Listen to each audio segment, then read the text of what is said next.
Tonight on Hip on the Spot News. The Supercarrier finally gets new deck crew.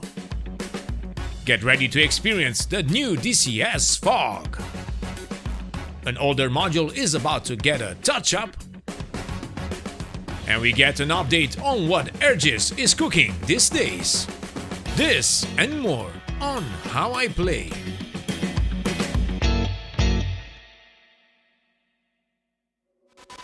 This video is sponsored by Fox3 Managed Solutions. Hello virtual pilots, I'm Andre Celesti, and tonight we are going to talk about the latest news in DCS world. And we are back. After a short break in the Netherlands, we filled our battery and ready to end this year with a lot of energy and excitement in the world of flight sims. And oh boy, what a week we had for flight simulators, and not only. With more news on ED's next update and the interesting release of Microsoft Flight Simulator 2024, plus a new Farming Simulator edition and the launch of Stalker 2. Maybe still a bit too early, but hey, we will talk about all of this and more later this week. So make sure to subscribe so you don't miss out on future content only here at How I Play.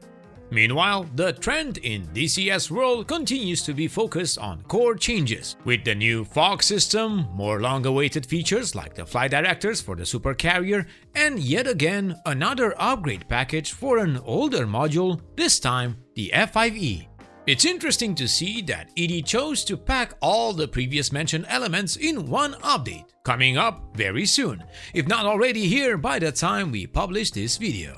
You see, the flight directors were already on the list, and we will find out very soon what was all the holdup on this particular mechanic. But having the fog system that isn't planned to be just some fancy eye candy stuff, but I like candy. Yes, Petrovich. And another upgrade for a module like we have seen for the Black Shark and A10C before makes me wonder what else is ED cooking before the end of this year. So, let's start with the flight directors first. But this time, I have no doubt most of you already know their function. But to ensure everyone is on the same page here, the crew will now direct players and AI aircraft from parking locations on the carrier to catapults and from the landing area to a parking location. Nice! Back when I heard about this, a long time ago, I was wondering if this will open up a default functionality for the ground crew in all major airfields. Maybe it would, but I digress.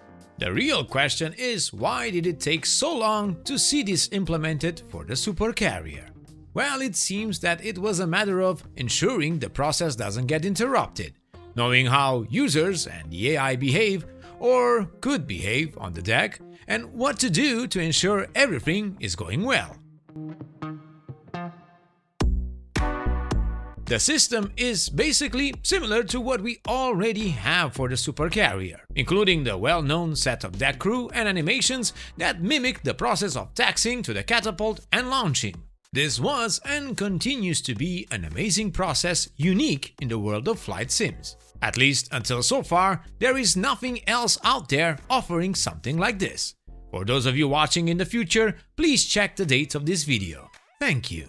Now the job of the yellow shirts is to precisely marshal aircraft from their parking space to the catapult. This usually involves multiple plane directors passing control from one key position to the next, ensuring precise hazard-free taxiing of the aircraft to their designated catapult. Hazard-free? Don't you know Marble Falcon? Yes, but we usually encounter him in mid-flight, so I think we are safe. Well, I beg to differ, but alright. After landing, the same new director system will marshal players and AI aircraft back to the designated parking location. It seems that for the single-player experience, this was already a very hard thing to implement. And as Petrovich just mentioned, when we talk about multiplayer, well, you can imagine the wide variety of ways the process can be interrupted. And so this multiplayer aspect was far more complex than ED could have ever contemplated, given the numerous ways multiple human players on the carrier deck could break the system. It seems that this led to more than 4 times the development process that they were expecting for this feature. And ED did apologize for the delay in the newsletter. Well, I am excited to test this in action once the feature gets released with the next update. But there is a catch here, and ED was fast to let us know about a limitation that we can expect for now. This is regarding the CVN-74 John C. Stennis. As we know, this carrier was made available as a free aircraft carrier and as part of the Supercarrier module as well. Nothing new here. This allows the Stennis to be used by pilots that own and do not own the Supercarrier module. With the new update and the integration of the flight director crew, the deck crew will not be supported for this particular aircraft carrier. In order to maintain the compatibility for everyone, ED are working on a solution to resolve this in the future. So this got us confused a little, because until so far this system worked as explained before. You have the Supercarrier, you can see the crew. You don't have the Supercarrier, you can still use it but not see the crew. Now, with the first implementation of the crew directors, would we see the entire crew? Would we miss them all together on the deck? Or would we just have the same functionality like before, but missing the new deck directors? Wait, I'm even more confused now. We will do what we do best and ask ED. And yes, for the time being, the Stennis doesn't get any deck crew until they find a solution. Now we move on with some fog on the horizon. ED published a foggy showcase of the fog. Sounds like a horror title, but in DCS world. Spooky. Yes, that pesky fog that is about to cause some more trouble in a good way. Immersive as it is, and good looking, the fog is also expected in the next update. With 3 years, if not more, in the making, this new fog solution will dramatically change our experience in DCS. But how? Well, apart from the enhanced weather effects that will be introduced with this new fog and dust rendering, it will also account for sensor and AI line of sight blocking. Now that's what I wanna hear. But wait. We will wait and see if we get all of this, or just a nice looking foggy there and there, right?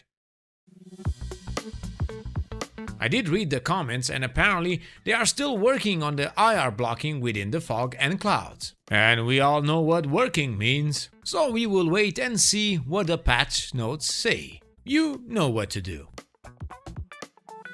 Nonetheless, the fog is a welcome addition, and for those of you that got the fear of lack of performance, let's see how the system behaves once we get it. According to ED, this new fog system took a lot of man-hours to develop, and it is calculated with their future spherical Earth in mind, with variables based on density and altitude. It will support self-shadowing, blends with clouds, and it's fully animated with moving cloud banks. But wait, there is more.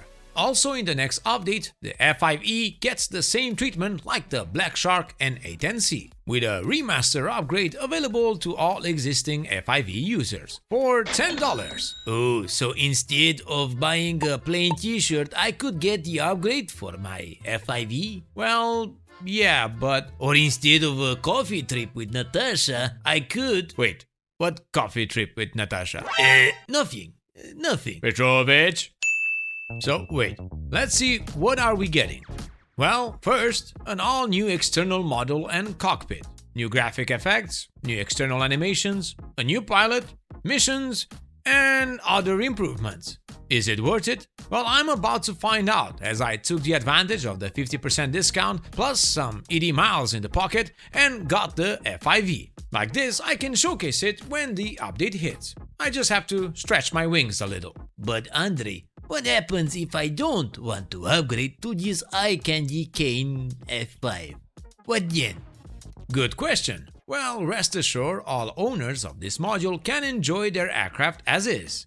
It will continue to be supported for the foreseeable future, as this is an optional update. However, on release of the F5E Remaster in the future, the existing version will no longer be available for purchase. We will check it out and come back with a short verdict if it's worth those $10. Meanwhile, we got an update from Aerges on their progress with the Mirage F1 and the upcoming F104. Now, I watched their video showcase while in the Netherlands, quality stuff, and I strongly recommend you check it out if interested. In short, we can look forward to a slick Mirage F1M, and also they gave some attention to the C101 in order to keep it bug-free and up-to-date.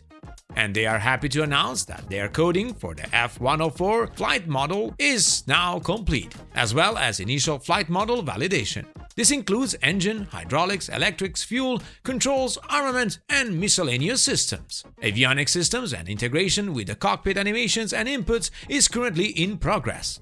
Well, across all third parties involved in the development of new modules, Aerges doesn't disappoint, and we will see what else they have for us this year and soon enough in 2025. This was our checkup with recent news in DCS, but this week stay tuned as there is more to talk, more to see, and more to experience. And pairing your flights with our top sponsors, the sky is the limit. So make sure to check out all the discounts we have for you and support the channel in the process. More information on our official website. Many thanks to our Patreons for their continued support, it means a lot to us. Like always, give us a like if you find the video informative and subscribe to keep in touch with all the latest news on your favorite simulators and games. I am Andre Celesti, reminding you to fly safe, and I'll see you next time.